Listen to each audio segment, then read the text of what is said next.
We're here to bring a new type of news show. New insights, new styles, and new topics every day. We are News Generation. Bringing news just for you is Friday, April 10th here in Seoul. I'm Isujin, and this is News Generation. Joining us today is Q. Thanks for having me. Happy Friday. Happy Friday, and also Fabio's with us. Great to be here. Great to have you, and both are here to speak on behalf of people in their 20s and 30s. So, as a show, we're always looking for better ways to connect with our viewers, and since it's the last day of the work week, we wanted to try something a little more exciting and something more interactive. So starting today and on most Fridays moving forward, we'll be diving deeper into topics that spark real debate. So basically issues that hit close to home for a lot of people around the world. And today we're taking a closer look at life in apartments. So, have you ever had conflicts or frustrations living in a shared residential building, Kyun?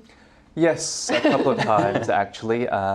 Since most houses in Seoul, the Seoul metropolitan area, are apartments or low-rise apartments, the noise issues between floors is always a problem. So a few years ago, people who lived upstairs had young children who would always run around the house during nighttime especially.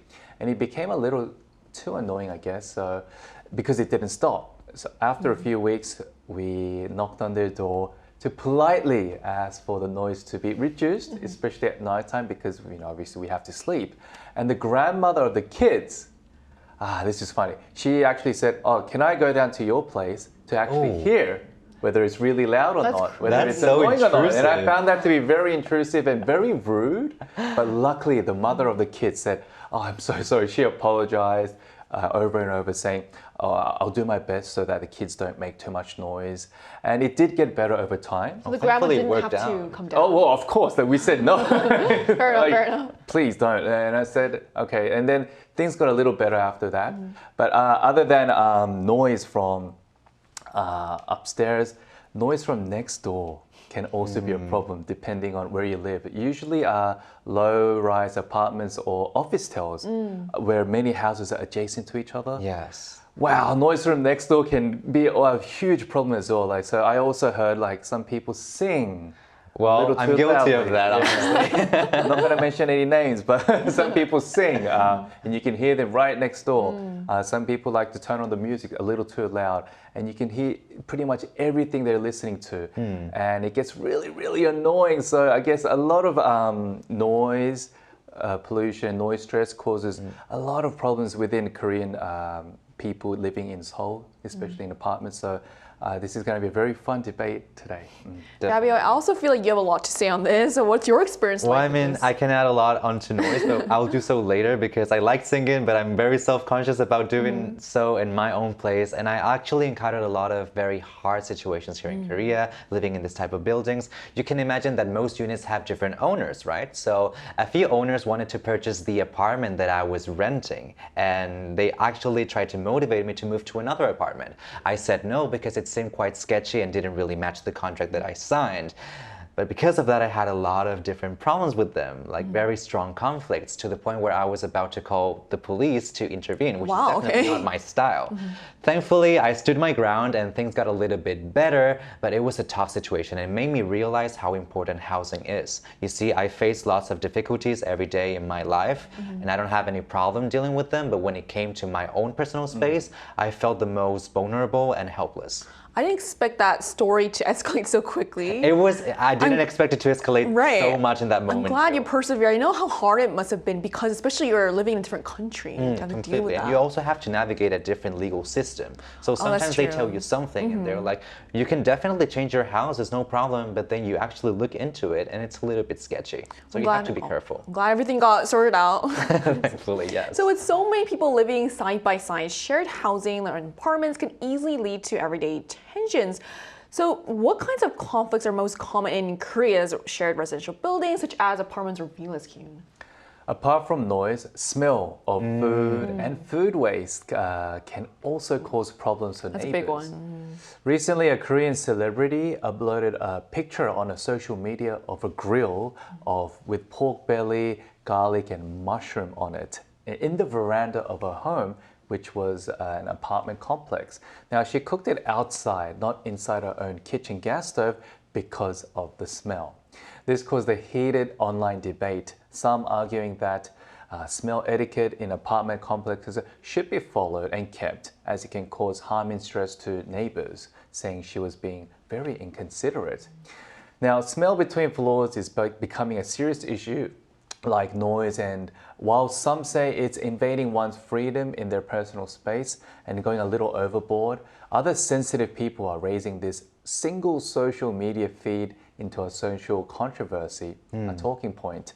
Again, highlighting the list of the do's and don'ts we have to keep living in a shared residential area. Right, so this shows how even small habits can turn to bigger social debates. So what's your personal opinion on this kind of situation? I think more care needs to be put in when cooking food with a strong smell, Yeah. like pork belly, for instance. And the fact that people cooking on or near balconies just means that they don't want the smell to stay inside their homes. But at the same time, the smell can actually go upstairs or even spread to the side, and the smell could go inside the other neighbors' homes, causing more, I guess, stress for them. So it could be seen as a little selfish, like me not wanting the smell to stay inside my house, but it's okay for the smell to go into other people's houses. So in that sense, it can be seen a little selfish. But the great thing about Korea is there are so many restaurants, barbecue restaurants especially, that are open till late into the night. So and it's everywhere. So if you really want to have samgyeopsal or pork belly late at night or even during the day, just step outside, go to any restaurant, and you won't have any of these. You don't have to feel conscious about the smell spreading. Yeah, that's and very there are true. even delivery menus that actually have the pork belly cooked beforehand, and they deliver it to you. So all you need to do is just heat it. So I think if you just take that extra step into considering other people as well, and not causing any stress or harm to them, then I guess it's a better option to keep everyone, I guess, peaceful in a shared residential area, especially. The thing is, I kind of want to give the celebrity a benefit of the doubt in the sense, like, I'm guessing she didn't think that was something to be ashamed of, or she wasn't trying to, be a burden to anyone else, because since she posted it on social media. But you're right, there are different options. Because Korea has great restaurants as well. So I think people have different opinions on this. So. And also she was a celebrity. So I guess in Korea, celebrities became a are little always bit under of a bigger scrutiny. issue. So Yeah. you have to be careful what you upload, what you don't upload. But I think she did get targeted. But I don't think she meant any harm, like you said. But I'm sure she won't do it again. If anything, I felt like maybe eating outside would kind of lessen, because it might evaporate to the air, maybe the smell. Maybe, but I think Fabio has something to say. And what's your take on this? I feel like I have a little bit of a different opinion. You see, I feel like in Korea we have different options. Of course, going to a restaurant is probably a little bit more efficient in this case. I wouldn't see the purpose of doing a whole barbecue in your apartment. But at the same time, I heard the word balcony or veranda, and as a European, that feels quite nice in my ears. Like a lot of people smoke or eat in these spaces to make the most out of them. And I feel like they were also trying to be considerate of the smell, for example, so that, counting that space as an outside space, it doesn't really directly affect other apartments. So if it happens once or twice as a neighbor, I would just let it go. And honestly, you can also just close the window. But honestly, if it happens consistently, of course, I would see a situation where you would go to that neighbor and let that person know that is definitely becoming a problem for you. For example, sometimes I would leave my house and I would see that most of the people in my floor have their doors open because they're cooking. Probably not to let the smell impregnate their walls. While doing so, the whole hall smells like food. But because I had my door closed before, I got that kind of like smell insulation and I really didn't notice. So at least you have the option in this case to like close your space so it doesn't really affect your own apartment. Okay, so Fabio, when you step out of your house, Yes. and you get that smell greeting you, unpleasant food smell. Well, it's not the How would you feel? best sensation, but at the same time, I understand them because they don't want that smell inside their rooms. Oh, so people in Europe don't really mind, smells coming up from below them, I guess? I mean, That's I not a guess thing? it might also be a spice problem, honestly, because in Spain, most of the people, when they cook, it isn't really necessarily like a strong smell that I'm would... guessing also disappears faster, maybe? Exactly, probably. But at the same time, that's interesting. it's seen as a way of like being quite nice to just open their windows or do so in space that is in the open, so it doesn't really become a problem inside. So, I mean, it's clear that tolerance can really vary from person to person, and apparently also country to country. Still, it raises a broader question about where we draw the line between personal freedom and being mindful of others. And that's why we also wanted to hear directly from our viewers. So we ran a poll on Yadaning's YouTube channel asking what they thought about grilling samgyeopsal or K-barbecue on the balcony of an apartment building. And here's what the results showed. So the results show a clear majority taking a middle ground view, with 54% saying it depends on the situation, while 28% consider it rude and 18% believe it's a matter of personal freedom, my home, my rules. So this suggests that most people see this less as a black and white issue and more as something shaped by context, timing, and consideration for others. And that gray area becomes even more sensitive when it comes to noise between floors, which you also kind of mentioned in the intro. So how serious are noise complaints in apartment buildings here in Korea, Fabio? Very serious. One of my biggest shocks was that most of my neighbors were extremely quiet, which made me really self-conscious about the noise that I was making. And the data really shows how important this is. You see, according to the Police Science Institute of Korea, over a period of 10 years, starting from 2013, a total of 734 violent cases were recorded that were related to noise between different floors. So about 10% of those cases were actually very serious. Also, an apartment complex posted a notice for most of the residents to avoid using blenders at 6:30 a.m. so that people wouldn't wake up from the noise. And in the UK, residents are also motivated to only do laundry once a week so that the noise from washing machines doesn't really become a problem for other neighbors. So we are seeing these daily activities, especially things that people do before going to work, like blowing their hair or cooking, become a problem and pretty much the reason of conflict between neighbors. I see. So that all this shows how everyday noise can escalate into something much bigger. So it raises the question of what should actually be considered acceptable? So where should we draw a line on everyday noise in apartments? What's your take on this, Hyun? This is a really tricky situation. I think noise made from machines through daily activities like the washing machine, hair dryers, or even blenders, it's something that we can't really change or avoid on a daily basis. Of course, turning on music loud and like having parties late into the night and just like shouting at each other is obviously a different story. But even though it could be everyone's dream to live in a big house where they're separated by big front backyards, that's not the case. And it's not the reality here in Seoul metropolitan area. So I think neighbors should be a little more accepting and understanding that they could be making the same noise and harming others while not noticing it. But I think it's at the same time, timing is very important. Like you don't want to use your washing machine past 10 p.m. when others may start sleeping. But I think, let's say blenders in the morning. I mean, come on, if you need to make some like fresh juice to start your day, a lot of people wake up at 5 in the morning. And I think 6:30, yes, for some people it may be very early, but for many workers here in Korea. People are sleeping. Yeah. No, but like some could be sleeping, but for others, it could like mean like they're up already, they have to leave house at like before 7, so 6:30 could be like the optimum time for them to actually have breakfast, which includes like using a blender, perhaps.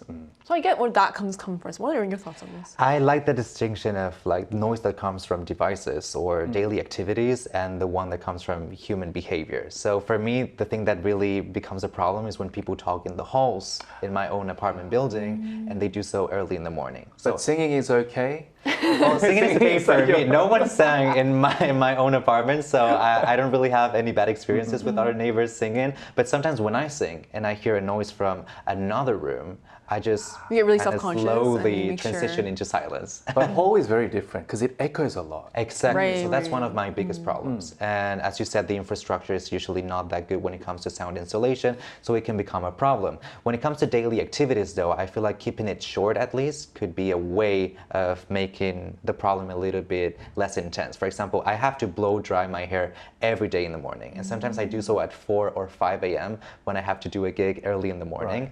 When I do so, I try to do it as fast as possible, not to disturb other type of neighbors. So that could be an option. And then at the same time, you need to let them know that that is becoming a problem. If you don't let your neighbor know, well, it's going to keep happening. So I do understand how being open-minded could help in this situation, but also that communication is kind of a must. And a lot of people don't want to communicate that directly because of conflicts happening. So maybe having a community inside your own apartment complex that could set very strict rules, like what we heard about the blenders, could be honestly the best option in the end. I think the duration is a really good point because I have a neighbor whose alarm keeps on ringing, and I think it's because it keeps going on for such a stretched amount period of time that is so bothersome as well. Yeah. No, I think it's a very tricky issue, like I said before, and it can be a very subjective one, depending on the people. Because people have different standards. Some can tolerate like machine noise is much better than human noise, And some things like cannot. and vice versa. What bothers you more, do you think? Both. Fair enough, fair enough. No, like honestly, I think it's like human behavior. Like I don't really want to hear someone sing. Yes. Even if they're like a great singer, it doesn't matter. You don't move next to Fabio anytime soon. That's why we have singing rooms, you know? And like we have Completely, Korean 노래방, which is really affordable. You can sing your heart out and it's in this small cubic space. But like singing at home, okay, I do understand. But if it's like happening every day on a daily basis Yes. and to a point where it annoys the neighbors, I think like, but at the same time, like Fabio said, you have to raise the issue. And in Korea, we have, in big apartment complexes, there are security guards working around the clock. So a lot of residents actually reach out to the security guards first before directly, I guess, going in contact with the neighbors face to face and appealing. So that could be one option as well. But I also think the incident you talked about in the UK with using washing machines, I heard according to the article, the resident actually bought a new washing machine that made less noise and they put it even like rubber pads on the bottom so it actually they're doing reduces the most. less vibration. They did everything they could and they came to like an agreement saying that we won't use it past 8 p.m. So I guess if you have really sensitive neighbors who actually confront you, leaving a note saying, don't use a washing machine more like 5 times a week, reduce it to once or twice. But this person was being very nice and considerate. But you know, not everyone's nice. Not everyone's considerate. So to avoid these conflicts, I think a lot of, I guess, understanding is required. But I guess posting a note could work.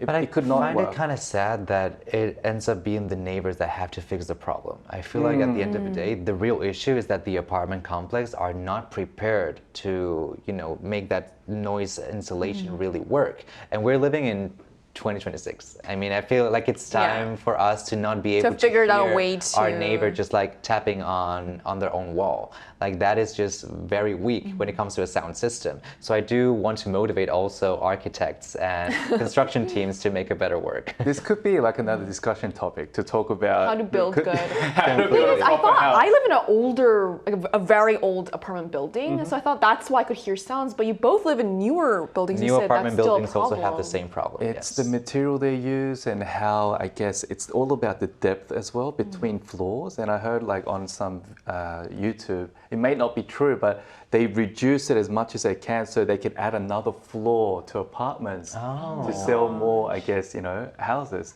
So I thought, it kind of makes sense on the construction side, but for the residents that actually have to live there to bear all the sound of their neighbors, it can get very stressful because if it like accumulates, if it's a one-off thing, that's the fine. thing, I guess it's a weekend, people can party. But if it happens on a daily basis, that's when stress level goes up. And a lot of people in Korea, they like to hold it in, they bottle it up, but once it pops, that's when serious crimes happen. There's no and going we've back. seen before, there's no going back as well, So I thought moving to a newer building would solve my issues, but apparently not. So these are everyday sounds, not intentional disturbances, but at the same time, living in close quarters often calls for a bit of compromise. And in the end, it's really about balancing personal freedom with consideration for others. So let's take a look at what our viewers had to say on this issue. So we asked them, what do you think about using a blender at 6:30 a.m. in an apartment? So a clear majority, 62%, said it's inconsiderate, especially when others may be sleeping. Meanwhile, 23% viewed it as a matter of personal freedom and acceptable at that level, while 15% felt more neutral about this. So the results suggest that early morning noise tends to cross a line for most people, even when it comes to everyday household activities. And now that we've looked at where people stand on both smell and noise, let's turn to another part of shared living, interactions with neighbors, especially those unexpected run-ins that tend to happen. So when neighbors cross paths, do you think it's good manners to try to avoid each other, Kyun? I noticed that many young people try to avoid each other. Yes. Especially neighbors, by not making eye contact. And even in the elevator, like they don't really greet. But I think it's different between cultures and generations as well. But older generation, it was actually the norm to greet, especially adults. Have like a small talk. Probably. Yeah, have a small talk. So I think it's difference between generations. So what's the culture like in Spain?